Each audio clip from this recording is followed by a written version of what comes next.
Na passagem bíblica de Mateus 7, versículo 23, encontramos as palavras enigmáticas de Jesus.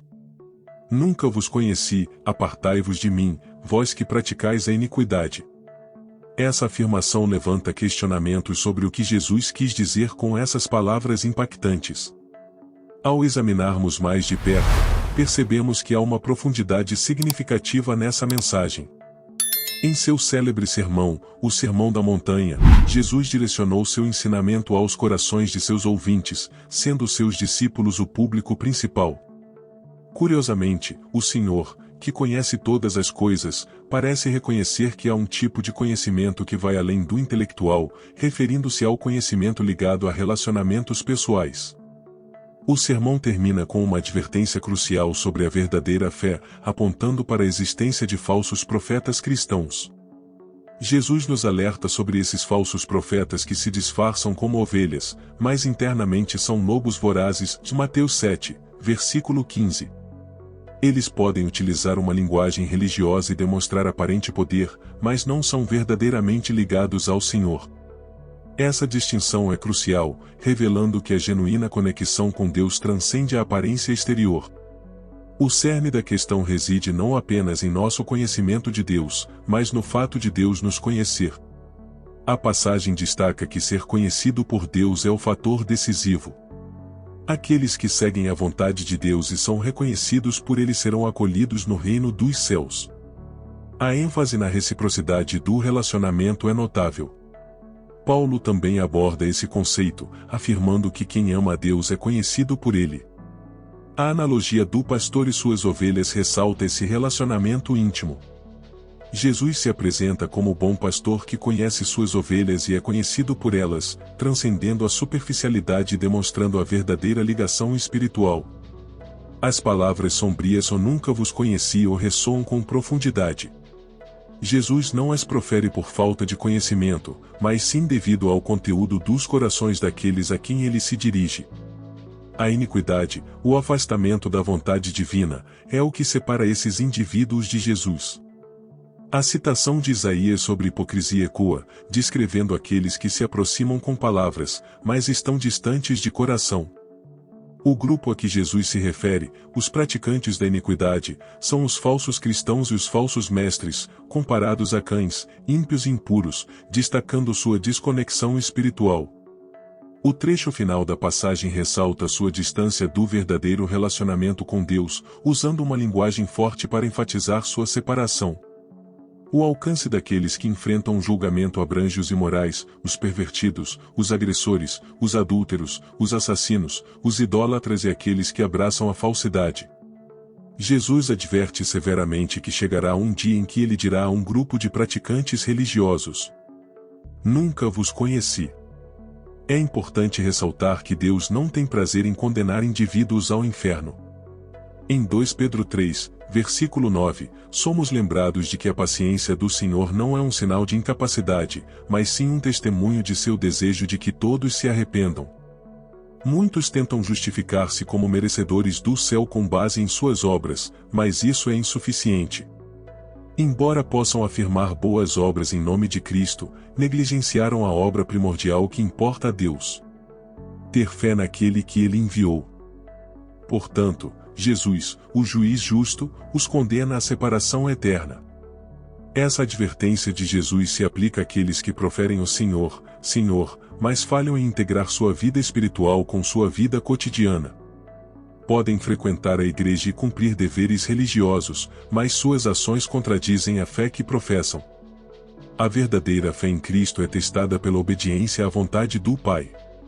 Dizer apenas o Senhor, Senhor e reivindicar crença não é suficiente, é preciso também seguir e obedecer aos mandamentos do Senhor. É possível adquirir um léxico religioso, memorizar versículos bíblicos e hinos religiosos, mas ainda falhar em seguir a vontade de Deus. Aqueles que são verdadeiramente nascidos de novo têm o Espírito de Deus habitando neles. Com a ajuda do Espírito Santo, são capazes de compreender e seguir a vontade do Pai. Se alguém não possui o Espírito de Cristo, não é dele. Romanos 8, versículo 9. O amor de Deus em seus corações os motiva a obedecer a Deus e servir ao Espírito Santo e a outros. Romanos 5, versículo 5. A esperança não decepciona porque o amor de Deus foi derramado em nossos corações pelo Espírito Santo que nos foi dado.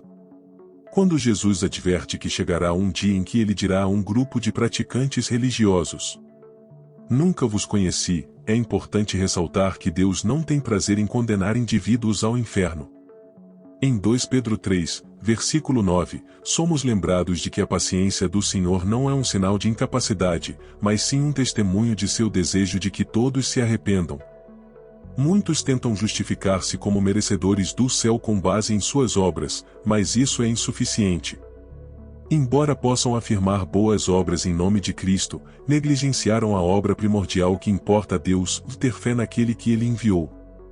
Portanto, Jesus, o juiz justo, os condena à separação eterna. Essa advertência de Jesus se aplica àqueles que proferem o Senhor, Senhor, mas falham em integrar sua vida espiritual com sua vida cotidiana. Podem frequentar a igreja e cumprir deveres religiosos, mas suas ações contradizem a fé que professam. A verdadeira fé em Cristo é testada pela obediência à vontade do Pai. Dizer apenas o Senhor, Senhor e reivindicar crença não é suficiente, é preciso também seguir e obedecer aos mandamentos do Senhor. Que o amor de Deus foi derramado em nossos corações pelo Espírito Santo que nos foi dado. Uma vez que a porta se fecha, ela nunca mais se abrirá. No entanto, algumas pessoas mantêm a esperança de que a porta possa se abrir novamente, mas não há nada nas Escrituras que sustente tal expectativa. Portanto, todos aqueles que ouvem essas palavras e as colocam em prática serão como um homem sábio, perspicaz e sensato, que construiu sua casa sobre a rocha. Então, a chuva caiu, as enchentes vieram, as torrentes vieram e os ventos sopraram e bateram contra aquela casa, contudo, ela não caiu, pois estava fundada na rocha. Todo aquele que ouve estas minhas palavras e não as pratica será como um homem tolo e estúpido, que construiu sua casa sobre a areia. E a chuva caiu, as enchentes vieram, os ventos sopraram e bateram contra a casa, ela caiu, e grande foi a sua ruína. Mateus 7, versículos 24 a 27. Os ouvintes de Cristo podem ser categorizados em dois grupos: aqueles que ouvem e seguem seus ensinamentos, e aqueles que ouvem, mas não agem conforme eles. Cristo pregava agora para uma multidão diversificada, e assim ele os separa uns dos outros, como fará no grande dia em que todas as nações serão reunidas diante dele. Ouvir a Cristo não se trata apenas de escutá-lo, mas de obedecê-lo. O Senhor estava ilustrando um ponto principal: nossa profissão de fé em Cristo será testada diante de Deus. Aqueles que confiaram em Cristo e provaram sua fé pela obediência não terão nada a temer, fundados na rocha, suas casas permanecerão.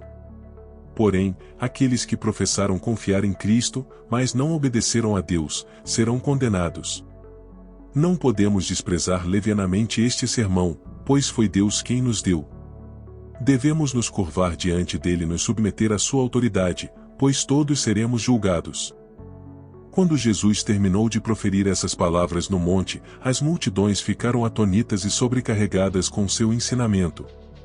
Ele ensinava como alguém que tinha autoridade para ensinar, inteiramente por sua própria vontade, e não como os escribas que dependiam de outros para confirmar sua autoridade.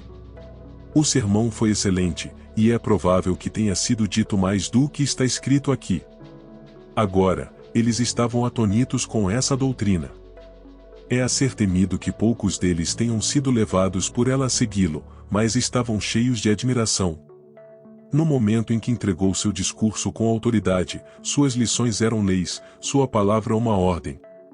Cristo no monte demonstrou mais verdadeira autoridade do que os escribas na cadeira de Moisés. Portanto, a pergunta é como servir a Deus de maneira aceitável. É uma coisa andar com Deus e servi-lo da maneira que queremos, e outra coisa é servi-lo de acordo com o padrão ou maneira que ele deseja. Lembremo-nos, quando ele disse a Saulo que a obediência é melhor do que o sacrifício, isso significava que não podemos buscar servir a Deus nos nossos próprios termos, apenas alinhados com a sua vontade conhecida. É importante distinguir entre essas duas abordagens, porque muitas pessoas afirmaram veementemente que caminharam com Deus e fizeram a sua vontade, apenas para Deus dizer: apartai-vos de mim. Primeiro, venhamos com submissão reverente. A palavra de Deus nos dá uma visão profunda de como Jesus orava. Embora não estivéssemos lá para ver, graças a Deus pela Bíblia. Em Hebreus 5, versículo 7, é-nos dito que nos dias de sua vida terrena, Jesus apresentou petições específicas e súplicas urgentes pelo que ele precisava, com clamores e lágrimas fervorosas para aquele que sempre poderia salvá-lo da morte. Ele foi ouvido por causa de sua submissão referente a Deus, sua ausência de pecado e sua determinação infalível em cumprir a vontade do Pai. Essa submissão reverente refere-se ao momento em que Jesus orou no jardim do Getsemane, e a descrição do que aconteceu naquela ocasião é um exemplo disso. Submissão reverente consiste em dizer ao Pai: não seja como eu quero, mas como tu queres. Consiste em renunciar à nossa própria vontade e aceitar a vontade de Deus. Jesus nos deu uma oração para usar como padrão. É claro que estamos nos referindo à oração do Senhor. Nessa oração, ele incluiu um princípio fundamental ao nos ensinar a orar. Venha o teu reino, seja feita a tua vontade, assim na terra como no céu. Quando você se aproxima de Deus, é necessário dizer: faça-se a tua vontade. Essas palavras simples significam que você está dizendo: se a minha vontade não estiver alinhada com a tua, então eu deixo de lado a minha vontade. Você está expressando que, quando as nossas duas vontades entrarem em conflito, a tua deve prevalecer. Segundo Crônicas 15, versículos 14 e 15 falam sobre a importância da dedicação genuína a Deus. A dedicação refere-se a um compromisso do coração que não é facilmente desfeito ou desencorajado. Além disso, o texto destaca que é essencial fazer um juramento ao Senhor com todo o coração, buscando-o sinceramente. O exemplo dado é de pessoas que fizeram um juramento ao Senhor, dedicando-se totalmente a Ele, e como resultado, experimentaram descanso de todos os lados. É essencial observar que, quando somos verdadeiramente dedicados a Deus, desfrutamos de sua proteção. Ao nos comprometermos totalmente com o coração, naturalmente carregamos sua presença e testemunhamos suas manifestações naturais. Infelizmente, algumas pessoas que são chamadas pelo nome de Deus, mesmo frequentando sua casa, têm corações distantes do Deus vivo. Outro ponto importante é que devemos ser sacrificiais em nossa caminhada e trabalho com Deus. A mordomia para Deus exige um certo nível de sacrifício, pois a obediência pode ser inconveniente para a nossa carne. O sacrifício envolve nosso tempo, habilidade, energia e recursos para avançar o reino de Deus na terra. Exemplos como Daniel, que arriscou sua vida ao desafiar as ordens do rei para permanecer dedicado a Deus em oração, e Abraão, que sacrificou conforto e posição por amor a Deus, ilustram a importância desse tipo de sacrifício. Para finalizar, a oração expressa gratidão pelos privilégios concedidos, pedindo pela graça de servir a Deus de maneira aceitável, com alegria, dedicação e compromisso. Amém.